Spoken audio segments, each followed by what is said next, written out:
Hey guys, it's Mark, and I am the part-time British guy.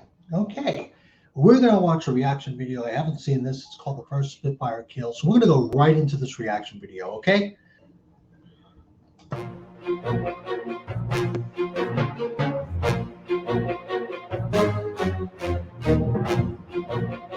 First medal of Mark Creek, The 1939. Supermarine Spitfire, the iconic British fighter of World War II, had been introduced into RAF service in 1938. It would first see action in September 1939 with Okay, again, 1939. Okay, we didn't enter the war until 1941, December 1941. So that's something to keep in mind. You know, the RAF, the Royal Air Force, have been fighting the Germans since 1939.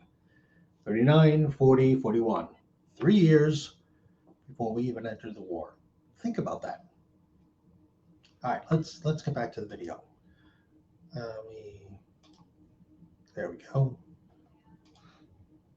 unforeseen results in an infamous engagement over East Anglia. Britain and France declared war on Germany on the 3rd of September 1939 due to Hitler's invasion of Poland. German efforts were focused on defeating Poland, and there was initially only limited activity on the Western Front. But Britain's defences were in a high state of readiness and prepared for any enemy incursions of our airspace. Number 11 Group controlled eastern England and the approaches to London, with many fighter squadrons based at airfields around London, the home counties, Essex and Kent, operating both the Spitfire and the more numerous and slightly older. Okay, just again, some context here. I mean, look at the size of that map. That is a huge map. This is before computers. Everything is done by telephone. Yeah, people are radioing things in. There are plot. I don't know if they call them plot operators or whatever, and they literally will plot like enemy movements onto the British coast. So it's really quite amazing for what they did back then. Okay, let's get back to this. Hawker Hurricane. Now it's difficult to tell. Approach to the British coast was protected by the chain home early warning radar system. At 0615 hours on the 6th of September 1939, just 3 days into World War II, radar operators picked up unidentified aircraft approaching the Essex coast over Mersey Island near Colchester, coming from the east. At North Weald Airfield in Essex, number 56 Squadron was ordered to scramble and intercept the intruders. 14 Hurricanes were sent up. Due to poor communications, the pilots were unaware that 2 more junior officers followed the squadron in a pair of reserve aircraft.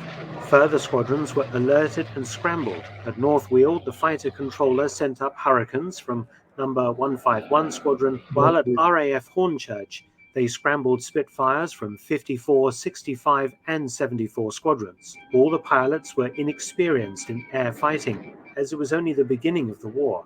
Communications with ground controllers were also poor. Identifying enemy aircraft was done by eyeball alone, as IFF, or Identification Friend or Foe sets, were in the early stages of development and not yet fitted in aircraft.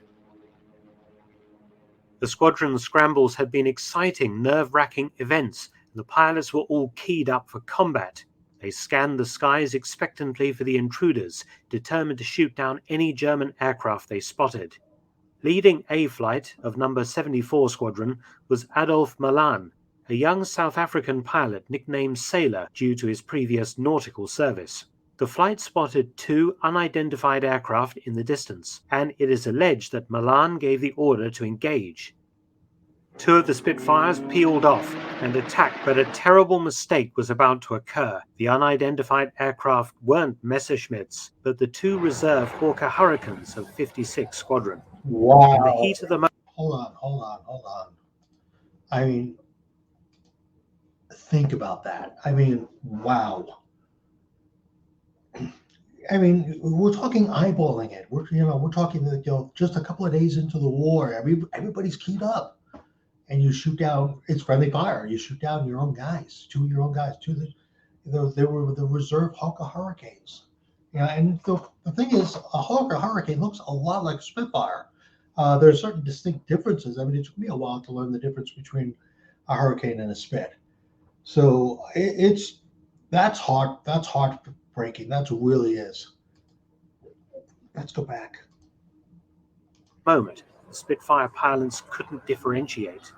Malan later claimed that at this point he shouted a warning to his pilots, but under confused circumstances they went ahead and pressed their attacks. Pilot Officer John Freeborn attacked the Hurricane of Pilot Officer Montague Holton Harrop. A .303 round struck Holton Harrop in the back of his head, killing him instantly, his Hurricane crashing at a farm at Hintwisham in Suffolk, 5 miles west of Ipswich. It was the first Spitfire kill in history, and Holton Harrop was the first RAF pilot to die in World War II. My God. The other Spitfire, piloted by Flying Officer Paddy Byrne, opened up on the Hurricane flown by Frank Rose, peppering it with bullets. Rose's instrument panel was smashed to pieces, and he dived down in an attempt to make a crash landing. Rose, fortunately unwounded, managed to make a very rough forced landing just outside Ipswich, the village of Worsted. Fortunately at this point, 151 Squadron's commanding officer, Edward Donaldson, saw what had happened and ordered his men off the Hurricanes before more tragedies. Court-martials followed. Freeborn and Byrne were placed on trial at Fighter Command headquarters at Bentley Priory. The behavior of Sailor Malan came up. He testified against his pilots, but Freeborn's counsel called Malan a barefaced liar concerning his shouted warning to his pilots before the tragedy. Okay, all right, let's. Wow. This really hits home. I think about it. It's the beginning of the war. You know, I mean, of course, there's an investigation, and you know they want to court-martial people, and they want to lay blame, and you know, this person's yelling at that person's calling the other person a liar. Wow. I just amazing. I'm almost at a loss for words. I am at a loss for words, actually. All right, let's whoops. See, I always hit the wrong button. I hate when I do that. It seemed to many that Sailor Malan was trying to shift the blame away from himself. Both Byrne and Freeborn were exonerated of any wrongdoing. Okay. Frank Rose, who had successfully landed his stricken Hurricane near Ipswich, was tragically killed in action over France on the 18th of May 1940. Wow. Sailor Malan became one of the highest scoring Allied aces of World War II, with 27 kills and a hatful of medals. Paddy Byrne was shot down over France in 1940 and made a prisoner. He ended up in Stalag Luft 3, scene of the famous Great Escape, an escape attempt led by Byrne's former defense lawyer at his court-martial, squadron leader Roger Bushell. Freeborn survived the war, though was racked with guilt over the death of Holton Harrop, and he died in 2010. Wow. The effect of this terrible friendly fire incident, known amongst the RAF as the Battle of Barking Creek, was the fine-tuning of Britain's aerial defences. Improvements were made in the use of radar and also in identifying enemy aircraft and communicating between pilots and their ground controllers, which stood the RAF in good stead for the horrendous fight to come with the Luftwaffe in the Battle of Britain in 1940.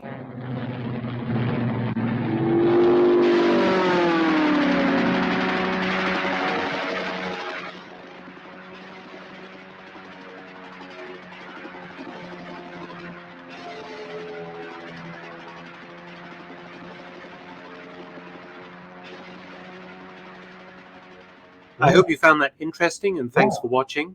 Please subscribe and share, and also help support my channel at PayPal and Patreon. Details in the description box below. Wow.